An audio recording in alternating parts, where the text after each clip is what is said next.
Hello everyone, कैसे हो? उम्मीद करता हूँ सब बढ़िया होंगे। आज का हम एक लेक्चर शुरू कर रहे हैं जो पंजाब के एग्ज़ाम के लिए आपके लिए काफ़ी हेल्पफुल रहेगा। आज हम जितने भी क्वेश्चंस करेंगे वो सारे पटवारी के एग्ज़ाम में आए हुए क्वेश्चन हैं, पटवारी के प्रीवियस ईयर के क्वेश्चंस हैं। ठीक है, तो एक मोटिवेशनल थॉट से शुरू करते हैं कि कुछ रास्ता लिख देगा कुछ मैं लिख दूंगा, कि कुछ रास्ते लिख देगा कुछ मैं लिख दूंगा, तुम लिखते जाओ मुश्किलें मैं मंजिल लिख दूंगा। आइए शुरू करते हैं एक बेहतरीन क्वेश्चन। एक मेंसुरेशन का क्वेश्चन है, बहुत ही शानदार क्वेश्चन है, काफ़ी एग्जाम में पूछे जाते हैं इस टाइप के क्वेश्चंस, आगे भी पूछे जाएंगे। क्या कह रहा है कि a rectangle mat has an area of 120 metre square and perimeter is 46 metre, the length of its diagonal is. क्या कह रहा है कि एक रेक्टेंगुलर मेट है, ठीक है। तो हमें क्या करना है, इसका एरिया दे रखा है और इसका पेरीमीटर दे रखा है, हमें क्या फाइंड करना है, इसका डायगोनल फाइंड करना है। क्या फाइंड करना है? डायगोनल। तो डायगोनल के लिए आपको क्या चाहिए, अगर यहाँ पे आप पाइथागोरस थ्योरम लगाते हो तो ये 90 डिग्री होता है और 90 डिग्री के सामने ये क्या होता है, हाइपोटेन्यूज कर्ण होता है, और ये क्या होता है, परपेंडिकुलर, ये क्या होता है, बेस। तो जो परपेंडिकुलर है, ठीक है, वो क्या है आपका ब्रेथ है और बेस क्या है, लेंथ। तो जब पाइथागोरस लगाते हो तो डी का स्क्वायर बराबर होता है बी का स्क्वायर प्लस एल का स्क्वायर, बी का स्क्वायर प्लस एल का स्क्वायर, और ये डी स्क्वायर इधर क्या हो जाएगा, स्क्वायर रूट। ठीक है, स्क्वायर रूट बन जाएगा, तो B square plus L square. तो ये डायगोनल निकालने का फार्मूला हो जाएगा। ठीक है ना, क्या फार्मूला होगा डायगोनल का? स्क्वायर रूट करोगे length square plus breadth square, कि लंबाई का स्क्वायर प्लस चौड़ाई का स्क्वायर। ठीक है, तो इसके लिए आपको क्या चाहिए, लेंथ और ब्रेथ चाहिए। तो एक चीज़ नोटिस करो, आपको क्या दे रखा है, एरिया दे रखा है। कितना दे रखा है एरिया? 120 metre square. तो एरिया का फॉर्मूला क्या होता है, तो आपको एरिया का फॉर्मूला होता है लेंथ मल्टीप्लाई ब्रेथ। कितना है? 120 मीटर स्क्वायर। ठीक है, और पेरीमीटर कितना दे रखा है? 40 मीटर। तो पेरीमीटर का फॉर्मूला क्या होता है, तो पेरीमीटर का फॉर्मूला होता है 2 मल्टीप्लाई लेंथ प्लस ब्रेथ। तो ये किसके बराबर है? 46 के बराबर है। तो जब 2 मल्टीप्लाई में इधर जाके क्या हो जाएगा, डिवाइड, तो 2 से डिवाइड कर दो, तो 2 1 ज़ा 2, 2 2 ज़ा 4 और 2 3 ज़ा 6। तो लेंथ प्लस ब्रेथ की वैल्यू कितनी आ गई? 23 आ गई। कितनी आ गई? 23। मतलब आपको पता चल गया कि लेंथ और ब्रेथ का जो जोड़ है वो 23 है, और लेंथ और ब्रेथ का जो मल्टीप्लिकेशन है वो कितना है? 120 है। तो आपको दो ऐसे नंबर ढूंढने हैं जो मल्टीप्लाई करो तो 120 आ जाए, उनका प्लस करो तो 23 आ जाए। तो ऐसे दो नंबर है 15 और 8, क्योंकि 15 8 120 होता है। ठीक है भाई, 15 8 120 और 15 और 8 का जोड़ कितना होता है? 23। तो मतलब यहाँ से वो पता चल गया लेंथ जो है वो 15 मीटर है और ब्रेथ जो है वो कितनी है? 8 मीटर है। ठीक है, तो बस आपको क्या चाहिए? डायगोनल चाहिए। तो डायगोनल के लिए क्या करोगे? स्क्वायर रूट करोगे लेंथ का स्क्वायर प्लस ब्रेथ का स्क्वायर। तो 15 का स्क्वायर 225 प्लस 8 का स्क्वायर 64। तो इसका जोड़ करोगे तो ये आ जाएगा 289। इनका जोड़ कितना आ जाएगा? 289, और 289 का स्क्वायर रूट कितना होता है? 17। कितना? 17। तो जो डायगोनल आ गया वो कितना आ गया? 17 मीटर। मतलब ये जो डायगोनल है रेक्टेंगल का वो कितना आ गया? 17 मीटर। ठीक है ना, आसान क्वेश्चन था ये। ठीक है, एक मेंसुरेशन का क्वेश्चन था 2D का, बहुत ही प्यारा क्वेश्चन था। काफ़ी एग्जाम में क्वेश्चन ऐसे पूछे जाते हैं और आगे भी पूछे जाएंगे। ठीक है, तो उम्मीद करता हूँ कि क्लियर हो गया होगा। पहले ऑप्शन 17 सेंटीमीटर है, ये गलत है। दूसरा 27 मीटर, ये भी गलत है। ये मीटर स्क्वायर है, क्योंकि मीटर स्क्वायर एरिया के लिए यूज़ होता है, हमें लेंथ चाहिए, तो ये गलत है। और 17 मीटर ये आपका क्या हो जाएगा? ऑप्शन सही हो जाएगा। तो बढ़ते हैं नेक्स्ट क्वेश्चन पे। देखो भी बढ़ते हैं नेक्स्ट क्वेश्चन पे। ये एक डिविजिबिलिटी का क्वेश्चन है कि इफ़ 7 8 फिर स्टार आ गया 3 9 4 5 is divisible by 11 where star is a digit then star is equal to. ठीक है, तो ये कह रहे हैं जो स्टार है ये एक डिजिट है, इसकी वैल्यू बतानी है, और ये जो पूरा नंबर है ये किससे डिविजिबल है? 11 से डिविजिबल है। ठीक है, तो यहाँ पे नंबर लिखेंगे हम 7 8 फिर स्टार फिर 3 फिर 9 4 5। ठीक है, अभी ये नंबर है ये किससे डिविजिबल है? 11 से। किससे डिविजिबल है? 11 से। तो 11 की डिविजिबिलिटी होती है कि भाई हम पहले अंक से शुरू करते हैं और एक डिजिट छोड़ के उनका सम करते हैं। तो पहले 7 में स्टार जोड़ेंगे, फिर उसमें 9 जोड़ेंगे, फिर उसमें 5 जोड़ेंगे, मतलब एक डिजिट का जोड़ करते हैं।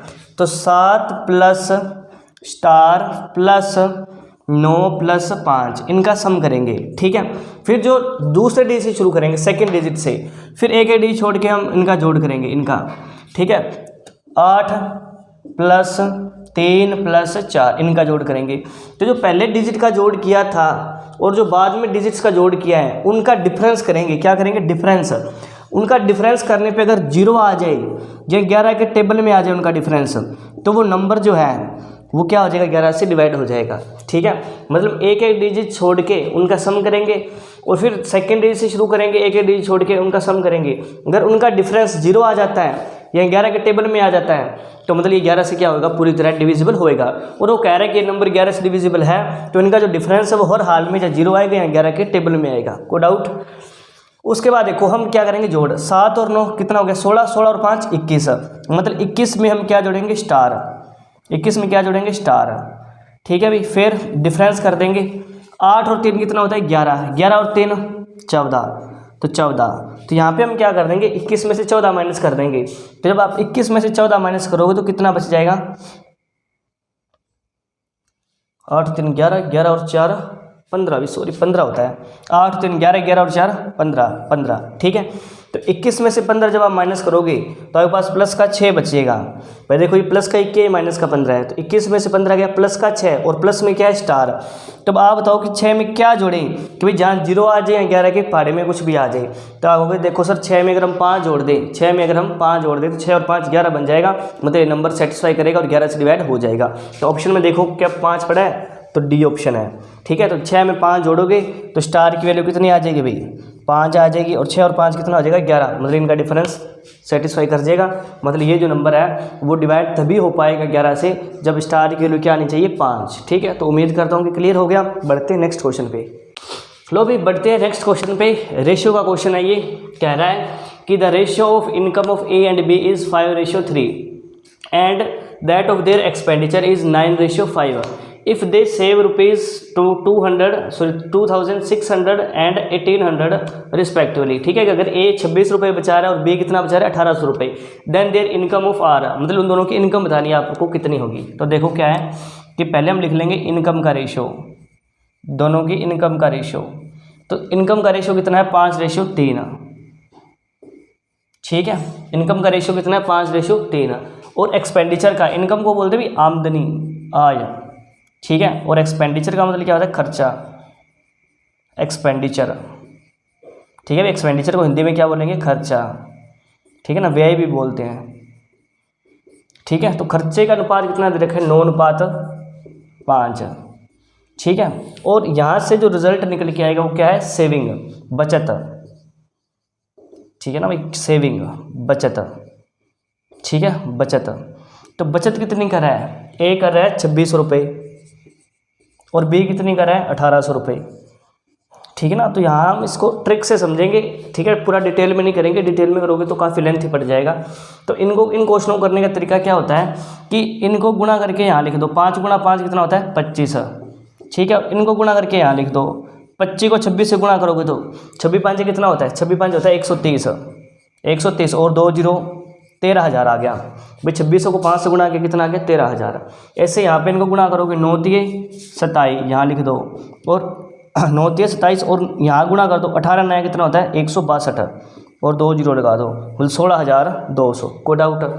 ठीक है, ऐसे करेंगे तो 5 × 5 25, फिर 5 को 2600 से किया 13,000। हम ऐसे ही क्वेश्चन करना है। आपने अगर दो चीज़ों को रेशियो दे रखा है और एक की एक्चुअल वैल्यू दे रखी है, 5 × 5 25, उसके बाद 5 × 5 25 और 5 को 2600 से किया 13,000, 9 3 27 और 9 को 1800 से किया 16,200। ठीक है, तो जो इनका जो डिफरेंस होता है ना वो इनके डिफरेंस के बराबर होता है। तो इनका डिफरेंस देखो कितना है, ये 16,200 है, ये 13,000, तो आप कहोगे 3200 का डिफरेंस है। कितना, 3200 का। और इनके बीच में कितने का डिफरेंस है, 2 का।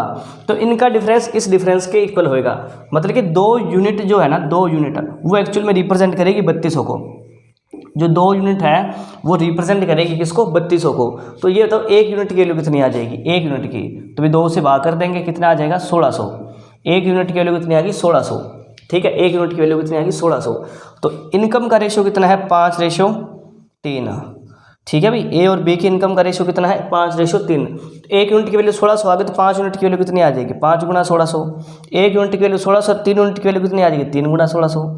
तो ये आ गया 16 5 80 और 2 0, मतलब 8000, 16 थी 48, 4800, मतलब जो ए की इनकम है वो 8000 आ जाएगी और बी की इनकम 4800 आ जाएगी। ठीक है, तो इसका जो डी ऑप्शन है वो हो जाएगा राइट। ठीक है, तो इस क्वेश्चन को नोट कर लेना, काफ़ी आसान क्वेश्चन है। तो ये जो मेथड है ये सबसे बेस्ट मेथड है, बहुत ज़्यादा कम टाइम लगेगा आपको, बहुत कम टाइम लगेगा। ठीक है ना, बहुत आसान तरीके से है, एक्स मान के करोगे तो भी हो जाएगा, पर वो थोड़ा सा लेंथी पड़ जाएगा। ठीक है, तो हम बढ़ते हैं नेक्स्ट क्वेश्चन पे, इसको नोट कर लेना। देखो भाई बढ़ते हैं फोर्थ क्वेश्चन पे। ठीक है ना, बहुत ही अच्छा क्वेश्चन है ये। ठीक है, क्या कह रहा है कि a vessel full of water weighs 16.5 kilogram when the vessel is 1/4 full, it weigh 5.25 kg, the weight of the empty vessel in kg। क्या कह रहा है कि भाई एक बर्तन है, ठीक है ना, कोई भी मान लो, कोई बर्तन मान लो, ठीक है ना, ये कोई बर्तन है, कोई भी बर्तन है, ठीक है ना, जब वो पानी से भरा होता है, जो बर्तन पूरा पानी से भरा होता है, तब उसका जो वेट होता है ना वो होता है अभी कितना, 16.5 kg, मतलब 16.5 किलोग्राम होता है। तो जब किसी चीज़ का जब वेट हम मेज़र करते हैं तो वो क्या होता है, उसमें पानी का और उस बर्तन का टोटल वेट होता है।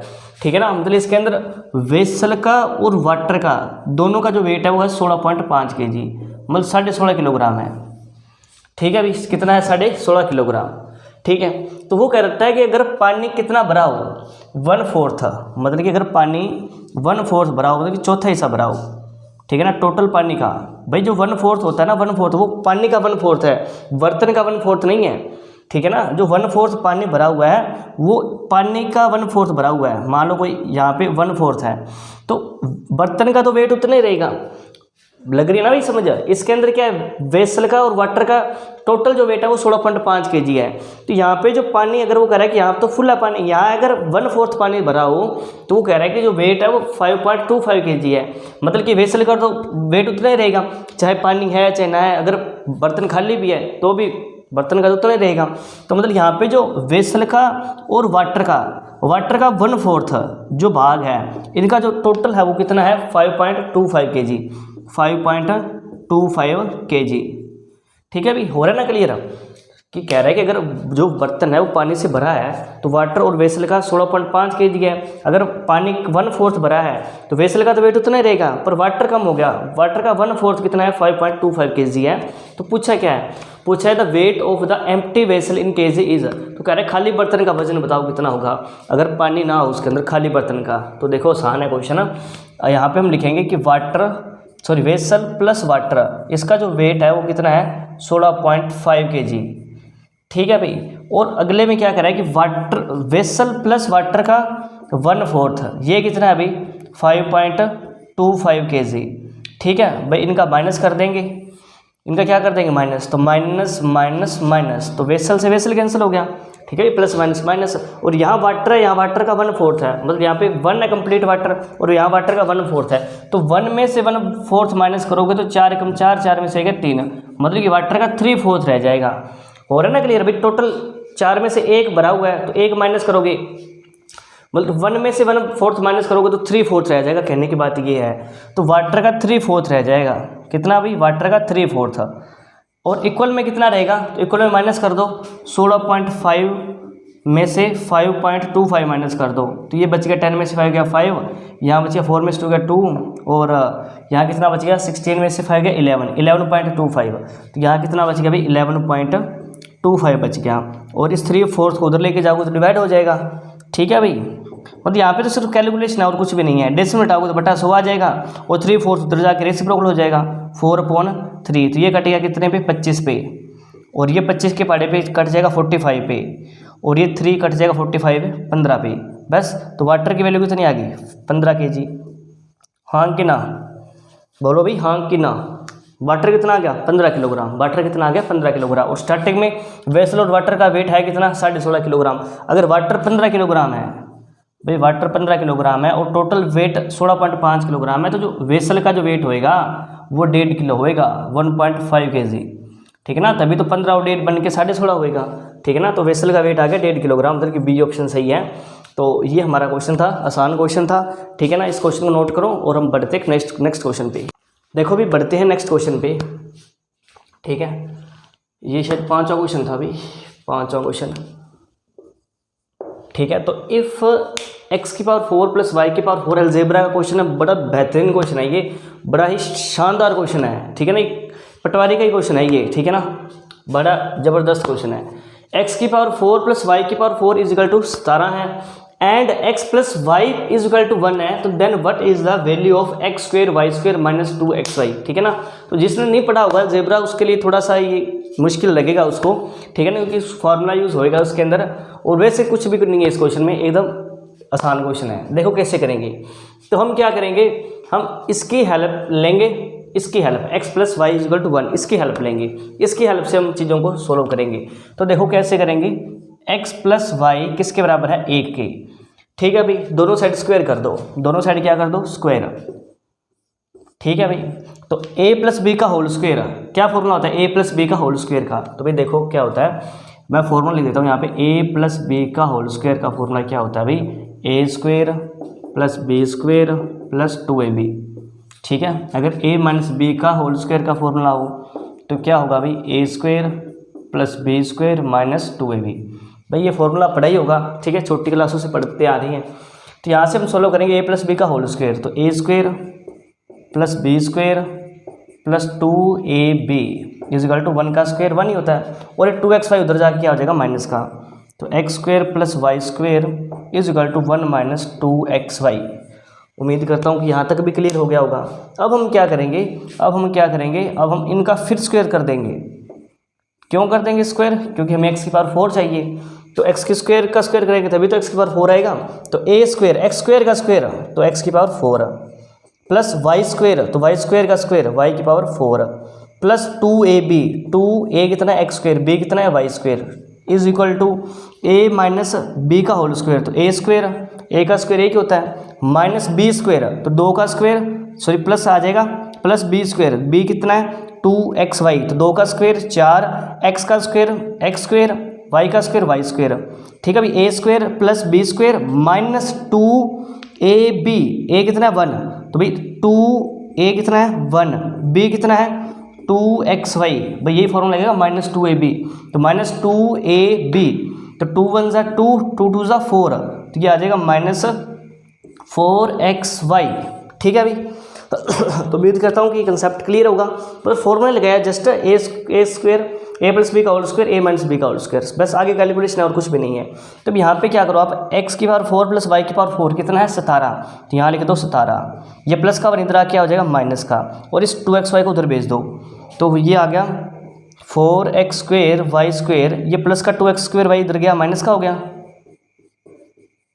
और माइनस का ये कितना है 4xy। ठीक है, इसको ऊपर लिख देते हैं हम। ठीक है, तो यहाँ देखो भाई 17 में से a गया, बोलो भाई 17 में से गया 16। ठीक है ना, और 4x स्क्वायर वाई स्क्वायर में से 2x स्क्वायर वाई स्क्वायर गया, तो 4 में से 2 गया 2, और x square Y square as it is minus ये 4xy एज इट इज़। ठीक है ना, अभी ये सेम चीज़ मैं ऊपर लिख देता हूँ यहाँ पे, 16 is equal to 2x square Y square minus 4xy। यहाँ से 2 कॉमन ले लो, यहाँ से 2 कॉमन लिया तो ये आ गया x square Y square minus 2xy। ठीक है भाई, 2 कॉमन लिया, बाहर आ गया, और 2 से कैंसिल हो गया कितने पे 8 पे, क्योंकि 2 मल्टीप्लाई में इधर डिवाइड होगा, तो 16 को 2 से डिवाइड किया कितना आ गया 8, तो 8 बराबर x square Y square minus 2xy। तो भाई इसकी वैल्यू निकालनी थी, x square Y square minus 2xy, x square Y square minus 2xy किसकी कितनी आ गई 8, मतलब इसका ए ऑप्शन हो जाएगा 8। तो बहुत ही बेहतरीन क्वेश्चन था अलजेब्रा का, फॉर्मूले बेस्ड क्वेश्चन था सारा। उम्मीद करता हूँ कि ये क्लियर हो गया होगा। बढ़ते हैं नेक्स्ट क्वेश्चन पे। देखो भी बढ़ते हैं नेक्स्ट क्वेश्चन पे। 6वां क्वेश्चन है, परसेंटेज का क्वेश्चन है। जब मैं आसान क्वेश्चन है, ये भी एग्जाम में आया था क्वेश्चन। ठीक है, एकदम आसान क्वेश्चन। ये कह रहा है कि 70 is increased by 40%, the increase number is. तो कह रहा है कि अगर 70 का जो 40% अगर इंक्रीज कर दें तो जो इंक्रीज हुई संख्या है वो बतानी है आपने क्या है। तो एक चीज़ हमेशा नोटिस करना, अगर मैं आपको ये कहूँ कि 50 का 10% निकालना है, 10% ऑफ 50, ठीक है ना। अगर मैं लिखूँ कि 10% ऑफ 50 कि 50 का 10%, तो 50 का 10% ही आएगा। ठीक है ना। तो 50 का 10% कितना होता है, तो आप हो गए 50 का 10% होता है 5। कितना होता है 5, क्योंकि परसेंट का मतलब क्या होता है बटा 100, ऑफ का मतलब क्या होता है गुणा, और 50 का 50, तो 0 से 0 कैंसिल हो गया, 0 से 5 एकम 5, 5 आ गया, ठीक है ना। मतलब कि 50 का 10% क्या होता है 5। अगर ये कहते हैं कि 50 का 10% इंक्रीज़ हो गया, तो अगर आप पहले 10% निकालोगे तो आपको ये पता चलेगा कितना इंक्रीज़ हुआ है, 5 इंक्रीज़ हुआ है, तो 50 में 5 इंक्रीज़ कर दोगे तो भैया आपको पता चल जाएगा कितना हो गया भाई 55 हो गया, ठीक है। पर वहीं अगर आप 10% इंक्रीज़ होता है तो कोई भी संख्या जो होती है ना वो अपने आप में कितनी होती है 100% होती है। तो अगर 100% होती है उसका 10% इंक्रीज़ हो गया तो 100 से 10% मतलब कि 110 हो गई। तो मतलब अगर आप ये डायरेक्ट 50 से डायरेक्ट इस 55 पे आना चाहते हो तो 10% इंक्रीज़ हो गया तो 110 निकाल दो, ठीक है। तो जब आप 50 का 110% निकालोगे, ठीक है ना, तो डायरेक्ट आप उस संख्या पे पहुंच जाओगे, 11 5 55, डायरेक्ट पहुंच जाओगे उस संख्या पे। मतलब आपको ऐसे नहीं करना पड़ेगा, पहले 10% निकालो फिर जोड़ो, हो रहा ना क्लियर। ऐसे हम क्या करेंगे इस संख्या में करेंगे, ठीक है भाई, ऐसे हम क्या करेंगे इस संख्या में करेंगे। देखो कैसे करेंगे, तो ये कह रहा है कि 70 जो है वो 70 का 40% बढ़ गया, तो 70 का 40% बढ़ने का मतलब 140% हो गया। कितना हो गया 140%, और परसेंट का मतलब क्या होता है डिवाइड 100। तो 0 से 0 कैंसिल हो गया, इस 0 से ये 0 कैंसिल हो गया, तो 14 को 7 से गुणा करोगे तो 14 7 98, ठीक है ना। तो मतलब ये संख्या बढ़कर कितनी हो गई 98 हो गई, संख्या बढ़कर कितनी हो गई 98, ठीक है भाई। उम्मीद करता हूँ ये क्वेश्चन आपको क्लियर इसका समझ लग गया होगा। अगर आप 70 का 40% निकालते, 70 का 40% तो भी सही था, तो 0 से 0 गया, 7 चुके 28, तब आपको 28 मिलता कि आपको वो संख्या मिलती कि कितना बढ़ गया। तो फिर आपको क्या करना पड़ा 70 में 28 जोड़ना पड़ता कि 70 में 28 जोड़ा तो कितना हो गया भाई 98 हो गया। पर अगर आप डायरेक्ट उस संख्या पे पहुंचना चाहते हो, पेपर में टाइम कम लगाना चाहते हो, तो डायरेक्ट क्या करो 40 की जगह 140% निकालो, आप डायरेक्ट उस संख्या पे पहुंच जाओगे 140% पे, ठीक है।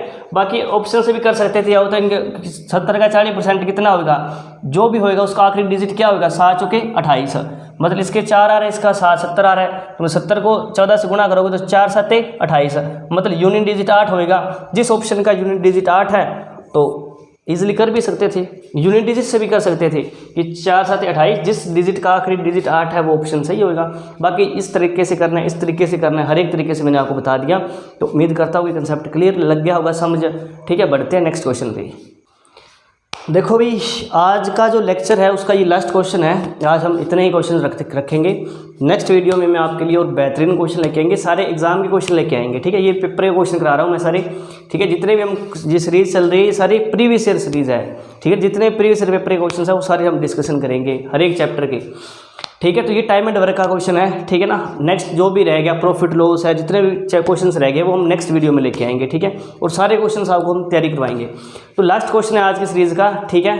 अगर एकदम बढ़िया समझ लग रही है तो चैनल को लाइक करना, अपने दोस्तों में शेयर करना और चैनल को सब्सक्राइब करना ना भूले, इससे हमें और ज़्यादा मोटिवेशन मिलता है। तो हम बढ़ते हैं, हम इस क्वेश्चन को सोल्व करते हैं, ठीक है ना। बड़ा ही शानदार क्वेश्चन है ये। जो कह रहा है कि A B and C can complete a piece of work in 24 5 and 12 days respectively. मतलब कि 3 जने हैं, ठीक है भाई। एक ए है, एक बी है और एक सी है, ठीक है ना। जो ए है वो कितने दिन में काम कर रहा है 24 डेज में, ठीक है भाई। और जो बी है वो कितने डेज में काम कर रहा है 5 डेज में, और जो सी है वो कितने डेज में काम कर रहा है 12 डेज में, ठीक है ना। इतने दिन में काम कर रहा है। अगर ये कह रहा है कि अगर तीनों मिल जाए, ठीक है ना, working together they will complete the same work in how many days, ठीक है। तो मतलब अगर ये तीनों मिल जाए तो सेम काम कितने दिन में पूरा करेंगे, ठीक है। तो भाई आप क्या करो, इन तीनों का एलसीएम लेके आके काम मान लो, टोटल काम है कितना। तो जब आप इनका एलसीएम लोगे तो एलसीएम आ जाएगा 120। तो टोटल काम मान लो 120 है, टोटल काम कितना है 120। तो 24 दिन में 120 काम कर रहा है तो एक दिन में कितना कर देगा, तो 24 से डिवाइड करोगे तो एक दिन में कितना करेगा 5 यूनिट। एक दिन में कितना काम कर देगा 5 यूनिट, ठीक है। ये 5 दिन में 120 काम कर रहा है तो एक दिन में कितना काम करेगा 24। ये 12 दिन में 120 काम कर रहा है तो एक दिन में कितना कर देगा 10, ठीक है भाई। आसान ही है। तो एफिशिएंसी आ गई भाई, ये जो आई है ये क्या है एफिशिएंसी, ठीक है ना। कार्य क्षमता कि एक दिन में 5 करेगा, बी एक दिन में 24 करेगा, सी एक दिन में 10 करेगा। तो 120 काम तीनों से करवाना है, 120 काम तीनों से करवाना है। तो तीनों मिल जाए तो कितना करेंगे, ये एक दिन में 24 करेगा, एक दिन में 10 करेगा, 24 और 10 34, 34 और 5 39, तो 39। तो तीनों मिल जाए तो एक दिन में 39 काम करेंगे। तो 120 काम करने के लिए कितने दिन लगेंगे, तो डिवाइड कर दो भाई। तो ये 39 होता है कितना 117, 39 3 117, रिमाइंडर कितना बच जाएगा 3, और बटा में बाकी से करें 39 से। भाई इस तरह से डिवाइड करके देख लो आप, अगर डिवाइड नहीं समझ लग रही, 120 को 39 से डिवाइड किया है तो 39 ये कितना होता है 117, तो 120 में से 117 गया 3, तो ये 3 साइड में आ गया, ये 3 ऊपर गया और ये 39 डिवाइड में आ गया। ठीक है, मतलब ऐसे होता है 3 साइड में, ये 3 ऊपर चला जाता है और ये डिवाइड में आ जाता है। तो 3 के पार्ट पे काट दो, 3 कम 3 13 39, तो आंसर आ गया 3 से 1/13 डेज। मतलब अगर तीनों मिल जाएं तो इतने दिन में काम खत्म कर लेंगे, 3 से 1/13 दिन में। ठीक है, तो इसका आ जाएगा डी ऑप्शन सही। ठीक है, तो उम्मीद करता हूँ कि जितने भी क्वेश्चन कराएं आपको एकदम क्लियर हुए होंगे। बढ़ते हैं हम नेक्स्ट वीडियो के लिए। नेक्स्ट लेक्चर में हम आपको मिलेंगे और एक बेहतरीन क्वेश्चन लेके आएंगे। ठीक है, तो थैंक्स।